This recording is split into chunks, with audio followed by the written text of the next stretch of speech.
அனைவருக்கும் வணக்கம். Welcome to our channel ready learn achieve. RL அகாடமிக்கு தங்களை அன்புடன் அழைக்கிறேன். ஸோ ரிசல்ட் வந்துருச்சு, எல்லாருக்குமே தெரியும். டிஎன்எம்டபிள்யூஸோட ரிசல்ட் வந்துருச்சு. ஸோ அது யாருக்கெல்லாம் வரல, ஏன் வரல அப்படின்றத நம்ம சொல்ல போறோம். நீங்களும் உங்களோட வியூ என்ன அப்படின்றத சொல்றீங்க, ஏன் உங்களுக்கு வரல அப்படின்றது நீங்க கீழே கமெண்ட் பண்ணுங்க, மற்றவங்களுக்கு தெரிஞ்சுக்கிட்டோம். அதே மாதிரி டிப்ளமோ சானிடரி இன்ஸ்பெக்டர் ரிசல்ட் எப்போ வரும், சானிடரி இன்ஸ்பெக்டர் வந்துருச்சா இல்லையா அப்படின்றதையும் ஒரு ஆங்கிள் யோசிச்சுக்கிட்டு இருக்கோம். கவுன்சிலிங் ப்ராசஸ் என்ன? ஸோ இதுதான் இப்போ இருக்கக்கூடிய கேள்விகள். நிறைய இன்னும் டவுட்ஸ் கேட்டுக்கிட்டே இருக்கீங்க, ஃபோன் மேலே ஃபோன் வந்துக்கிட்டே இருக்கு. ஸோ இப்போ என்ன பண்ணிருக்காங்கன்னா, இப்போ வரைக்கும் பார்த்தீங்கன்னா டிகிரி ஸ்டாண்டர்ட் டெக்னிக்கல் போஸ்ட் மட்டும் தான் என்ன பண்ணியிருக்காங்க, லான்ச் பண்ணியிருக்காங்க. டிகிரி ஸ்டாண்டர்ட் டெக்னிக்கல் போஸ்ட் மட்டும் தான் லான்ச் பண்ணியிருக்காங்க. ஸோ இதில் பார்த்தீங்கன்னா உங்களுக்கு சானிடரி இன்ஸ்பெக்டரோட ரிசல்ட் வந்திருக்கா வரலையானா இதில் ஒரு பாயிண்ட் ஒன்று இருக்கு. ஆனால் அதில் வந்து டிகிரி ஸ்டாண்டர்ட் சானிடரி இன்ஸ்பெக்டர் வந்துறதுக்கு உண்டான வாய்ப்புகள் இருக்கு. யாரும் degree standard sanitary inspector attend பண்ணியிருந்தீங்க அப்படின்னா அவங்க மறக்காம எனக்கு ரிசல்ட் வந்திருக்கு வரல அப்படின்றத கமெண்ட் பண்ணுங்க. ஏன் நான் சொல்றேன் அப்படின்னு பார்த்தீங்கன்னா, இங்க பாருங்களேன், இன்டர்வியூ ஹெல்டு ஃப்ரம் 7/10 17, அதாவது இன்னைக்கு வரைக்கும். இப்போதான் உங்களுக்கு சானிடரி இன்ஸ்பெக்டரோட இன்டர்வியூ முடிஞ்சிருக்கு. உங்களுக்கு தெரியும் எங்க இருக்குமாங்க, சானிடரி இன்ஸ்பெக்டர் இன்டர்வியூ இன்னைக்கு தான் முடிஞ்சிருக்கும். ஸோ இன்னைக்கு வரைக்கும் உண்டான ரிசல்ட்டே வந்து அவங்க வெளியிட்டு இருக்காங்க அப்படின்றத சொல்லியிருக்காங்க. ஸோ அப்படி இருக்கப்ப அதே மாதிரி இன்னொன்று பார்த்தீங்கன்னா டிகிரி ஸ்டாண்டர்ட் டெக்னிக்கல் மட்டும் அப்படின்றதையும் சொல்லியிருக்காங்க. ஸோ இது வந்து ஓவராலா சானிடரி இன்ஸ்பெக்டருக்கும் சேர்த்து விட்டுருக்கலாம், இல்லை தனியாக விட்டுருக்கலாம். ஸோ யாரெல்லாம் பாஸ் ஆயிருக்கீங்களோ அவங்க தயவு செய்து பாருங்க, டிகிரி ஸ்டாண்டர்ட் சானிடரி இன்ஸ்பெக்டர் உங்களோட நம்பரை செக் பண்ணி பாருங்க. அதே மாதிரி பாஸ் ஆன எல்லாருக்குமே வந்து கண்டிப்பா கங்க்ராச்சுலேஷன், நீங்க ஒரு படி எல்லாரை விட முன்னாடி இருக்கீங்க. உங்களுக்கு என்னோட மனமார்ந்த வாழ்த்துக்கள்.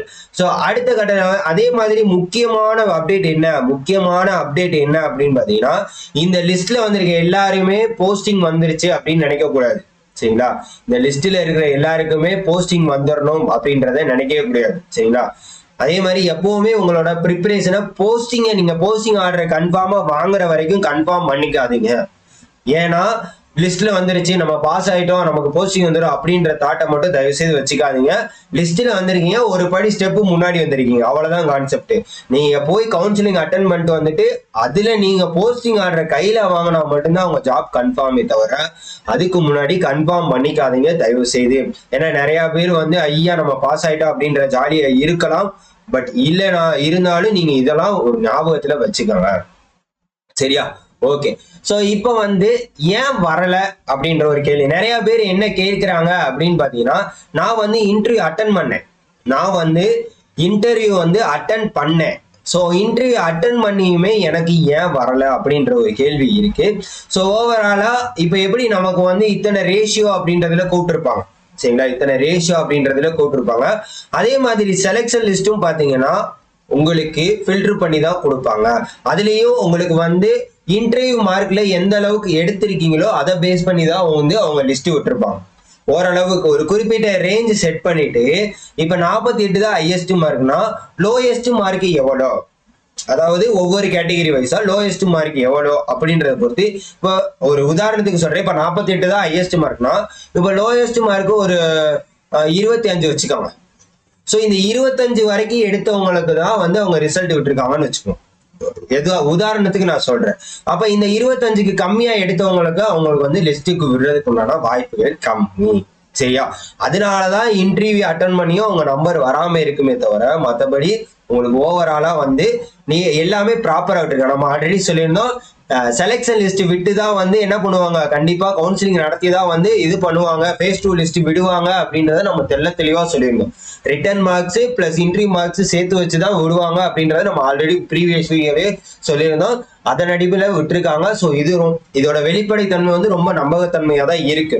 ஸோ இதே மாதிரி கவுன்சிலிங் எல்லாமே டக்குன்னு அப்டேட்டை முடிச்சாங்கன்னா நல்லா இருக்கும். அதாவது ரொம்ப காலம் தாழ்த்தாமல் அவங்க என்ன பண்ணணும், கூடிய விரைவில் ஒவ்வொரு அப்டேட்டும் விட்டாங்கன்னா நல்லா இருக்கும் அப்படின்றதுதான் எல்லாரோட ஒரு கருத்தா இருக்கு, சரியா? ஸோ உங்களோட இன்டர்வியூ ரிசல்ட் வராததுக்கு காரணம் இதுவாதான் இருக்க வாய்ப்பு இருக்கிறது, சரியா?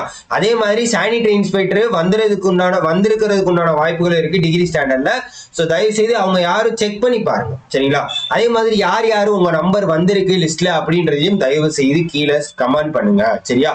ஸோ எப்படின்னா இந்த பிடிஎஃப் நம்ம டெலகிராம் சேனல்ல போட்டிருக்கோம். இதுல போயிட்டு இந்த சர்ச்ல கொடுத்துட்டு உங்களோட நம்பர் என்ன அப்படின்றத கொடுங்க. உங்களோட நம்பர் இப்ப 13. ஸோ இந்த மாதிரி உங்களோட நம்பரை சர்ச் பண்ணீங்கன்னா இந்த மாதிரி வரும். ஸோ உங்களோட நம்பர் எங்க இருக்குன்னா உங்களோட கால் லெட்டர் எடுத்துட்டு போயிருப்பீங்க கவனிச்சுங்க, அதுல இருக்கும். சரியா, அதை தயவு செய்து பாருங்க. அதே மாதிரி நிறைய பிஎஸ்டிஎம் கேண்டிடேட்ஸ் உள்ள வந்திருக்காங்க. சரியா, பாத்தீங்கன்னா மேக்சிமம் சில இதில் வந்து பிஎஸ்டிஎம் கேண்டிடேட்ஸ் வந்திருக்காங்க. ஸோ அது ஒரு நல்ல விஷயம்தான். ஸோ அவங்களா எந்த மாதிரி வெரிஃபிகேஷன் பண்ணாங்க, ஏன்னா நிறைய பேர் பிஎஸ்டிஎம்லாம் எலிஜிபிள் இல்லை, அது இது நிறைய கான்ட்ரவர்சி இருந்துச்சு. ஸோ பிஎஸ்டிஎம் கேண்டிடேட்ஸ் நீங்க யாரும் செலக்ட் ஆயிருக்கீங்களா அப்படின்றத கீழே கமெண்ட் பண்ணுங்க. என்ன கேட்டகரியில எவ்வளவு மார்க் எடுத்திருக்கீங்க அப்படின்றதையும் கீழே கமெண்ட் பண்ணுங்க, மற்றவங்க எல்லாருக்கும் தெரிஞ்சுக்கட்டும். சரியா, ஸோ இன்னும் வந்து உங்களுக்கு டிப்ளமோ வரல, அது கூடிய விரைவில் அப்டேட் பண்ணுவாங்க. அதே மாதிரி பாத்தீங்கன்னா கவுன்சிலிங்கும் வந்து நாங்க வந்து இன்டிமேட் பண்ணுவோம், லேட்டரா வந்து என்ன பண்ணுவோம், இன்டிமேட் பண்ணுவோம் அப்படின்றதையும் தெளிவா சொல்லியிருக்காங்க. சரிங்களா, ஓகே. சரி, அடுத்து அதே மாதிரி என்னன்னு பாத்தீங்கன்னா இதையும் நான் சொல்லிட்டேன். அதே மாதிரி ரிசல்ட் எப்படி பாக்குறது அப்படின்றதையும் நான் சொல்லிட்டேன். சரிங்களா, அடுத்து கவுன்சிலிங் ப்ராசஸ். ஸோ இந்த கவுன்சிலிங் ப்ராசஸ் வந்து மேக்சிமம் எப்படி இருக்கும் அப்படின்னு பாத்தீங்கன்னா, இப்ப லிஸ்ட் விட்டதை வச்சு தெரிஞ்சிருக்கும் டிஎன்பிசில இப்படிதான் விடுவாங்க. டிஎன்பிசி மாதிரியே தான் இருக்கிறதுக்கு பாசிபிலிட்டிஸ் இருக்கு. அதாவது கவுன்சிலிங் லிஸ்ட் விடுவாங்க. நீங்க கவுன்சிலிங் உங்களோட மெரிட் லிஸ்ட்டை பேஸ் பண்ணி தான் என்ன பண்ணுவாங்க, கொடுத்திருக்க ஆர்டர் படி உங்களோட கம்யூனுவல் வைஸும் அதே மாதிரி டிபார்ட்மெண்ட் நீங்க போஸ்ட் ப்ரிஃபரன்ஸ் கொடுத்துருப்பீங்க தெரியுமா, அதன் அடிப்படையிலும் என்னது டிபார்ட்மெண்ட் வைஸ் தான் உங்களுக்கு கவுன்சிலிங் கூப்பிடுவாங்க. ஸோ அதன் அடிப்படையில நீங்க என்ன பண்ணலாம் அப்படின்னு பாத்தீங்கன்னா உங்களோட போஸ்டிங்கை சூஸ் பண்ணலாம். இப்ப நிறைய பேர் கேள்வி கேட்பாங்க, டிப்ளமோலயும் நான் செலக்ட் ஆயிருக்கேன், டிகிரிலையும் நான் செலக்ட் ஆயிருக்கேன் அப்படின்ற ஒரு கான்செப்ட் ஆல்ரெடி எல்லாருமே சொல்லிக்கிட்டே இருந்தீங்க.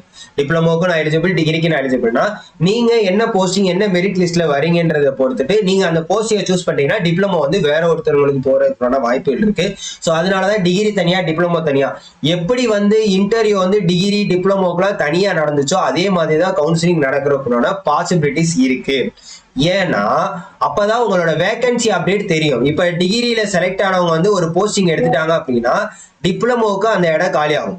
ஸோ ஒருத்தர் வந்து டிகிரியும் டிப்ளமோவும் செலக்ட் ஆயிருக்காங்க, ரெண்டுத்துலயுமே அவங்க லிஸ்ட் வந்திருக்கு அப்படின்னா அவங்க டிகிரி போஸ்ட்டை சூஸ் பண்ணிட்டாங்கன்னா டிப்ளமோ போஸ்ட் காலி ஆகும். ஸோ அதனால டிகிரி கவுன்சிலிங் வச்சுட்டு தான் டிப்ளமோ கவுன்சிலிங் வைப்பாங்க. இதுக்கு தனியா லிஸ்ட் எப்போ விடுறாங்கன்றது தெரியல. ஏன்னா சப்போஸ் கவுன்சிலிங் நடத்திட்டு விடுறாங்களான்றது தெரியல. ஏன்னா இந்த வேகன்சி அப்டேட்டை பொறுத்துட்டு அடுத்ததுக்கு போடுறாங்கன்னு தெரியல. பட் டிப்ளமோவுக்கு அவங்க வந்து ஷார்ட் லிஸ்ட் பண்ணி விட்டாங்கன்னா நல்லா இருக்கும் அப்படின்றதான் கருத்து. சரியா, ஸோ இது ஒன்று இருக்கு. கவுன்சிலிங் ப்ராசஸ் நான் சொன்ன மாதிரி அதே மாதிரி என்ன டிபார்ட்மெண்ட் சூஸ் பண்ண போறீங்க அப்படின்றத தெளிவா பார்த்து வச்சுக்கோங்க. தயவு செய்து நல்ல டிபார்ட்மெண்ட் எது அப்படின்றத அனலைஸ் பண்ணி இப்ப இருந்தே ஸ்டார்ட் பண்ணிருங்க. ஏன்னா கடைசி நேரத்துல ஏதாச்சும் டிபார்ட்மெண்ட் வந்து நமக்கு பிடிக்காத டிபார்ட்மெண்ட் வந்தாலும் நம்ம கிடைச்ச வேலையை பார்க்க தான் செய்யணும். ஸோ அதை தயவு செய்து நோட் பண்ணி வச்சுக்கோங்க. சரியா, ஸோ இதே மாதிரி வேற எதுவும் டவுட்ஸ் இருந்துச்சுன்னா தயவு செய்து கீழே கமெண்ட் பண்ணுங்க. ஏதாவது டவுட்ஸ் இருந்ததுன்னா சொல்லுங்க, நான் என்னால முடிஞ்ச வரைக்கும் கிளியர் பண்றேன். இல்ல நான் எது தவறுதலா விஷயங்கள் சொல்லியிருந்தா தாராளமா நீங்க கீழே கமெண்ட் பண்ணலாம். மற்றவங்களுக்கு வந்து கரெக்டான இன்ஃபர்மேஷன் போகணும் அப்படின்றதான் நம்மளோட வேலை.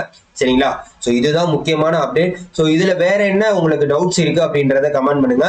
ஸோ டிப்ளமோ சானிடரி இன்ஸ்பெக்டருக்கு தனியா விடுறாங்களா அப்படின்றத நம்ம வெயிட் பண்ணி பார்ப்போம். அதை கூடிய விரைவில் விட்டுருவாங்க அப்படின்றத நம்புவோம்.